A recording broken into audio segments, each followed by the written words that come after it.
ఈ చిట్టి చిట్టి మినప వడియాలు ఎలా తయారు చేసుకోవాలో ఇప్పుడు మనం చూసేద్దాం.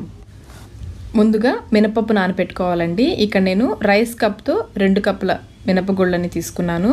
వీటిని శుభ్రంగా 1-2 సార్లు కడిగి నీళ్లు పోసి 6 గంటల పాటు నానపెట్టుకోవాలి. నేనైతే ఓవర్ నైట్ నానపెట్టేశాను. నెక్స్ట్ డే మార్నింగ్ అంతా పప్పు చూడండి చక్కగా నానిపోయింది కదా. ఈ నీళ్ళు వంపేసి మళ్ళీ ఒకసారి కడిగేసి నీళ్ళన్నీ వంపేసి పక్కన పెట్టేసుకోండి. మనం తీసుకున్న 2 కప్పుల మినపప్పుకి 10 నుంచి 12 పచ్చిమిర్చి తీసుకోవాలి. అలాగే 2 ఇంచుల అల్లం ముక్క, 1 టీ స్పూన్ జీలకర్ర. పచ్చిమిర్చి అల్లం చిన్న ముక్కలుగా చేసుకొని మిక్సీ జార్లో వేసుకోవాలి.